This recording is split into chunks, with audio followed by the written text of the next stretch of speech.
Chairman PTI Imran Khan long march से खिताब कर रहे थे। आइए आपको भी सुनवाते हैं। कि बड़े बड़े इस मुल्क के जो मुजरिम और डाकू जो 30 साल से इस मुल्क को लूट रहे थे, मैंने पूरी कोशिश की कि किसी तरह इनको सजा हो, लेकिन खुफिया हाथ थे, इनको सजा नहीं होती थी। कभी जज बेंच टूट जाता था, कभी कमर में दर्द हो जाती थी किसी की, केस लंबा चल जाता था। हम कुछ नहीं कर सके क्योंकि नैब मेरे हाथ में नहीं थी। जो नैब कंट्रोल कर रहे थे उन्होंने इन चोरों को बचाया जो आज हमारे ऊपर मुसल्लत किए हुए हैं।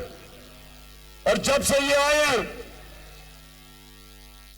रावाली ये सुन लो, जब से यहां किसान है, ये चावल का इलाका है, किसानों को आज पता है कि हमारे वक्त पे डीजल जो ट्यूबवेल पे इस्तेमाल होता है, ट्रैक्टर पे इस्तेमाल होता है,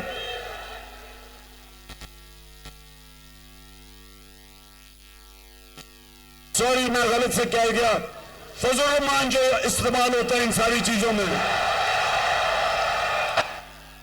150 रुपए लीटर कीमत थी फजल रहमान की जब हम थे 6 महीने पहले।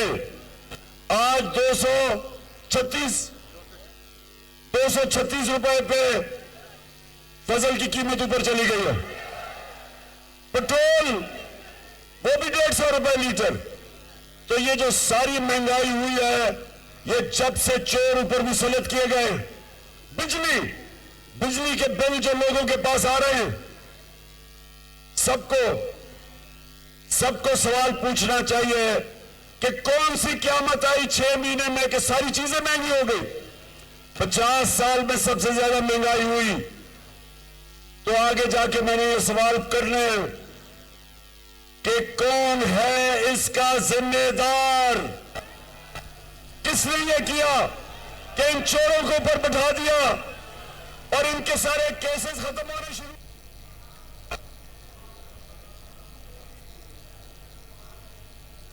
न्यूज़ स्टूडियो से फिल वक्त इतना ही। मजीद बाखबर रहने के लिए देखते रहिए कोहिनूर न्यूज़।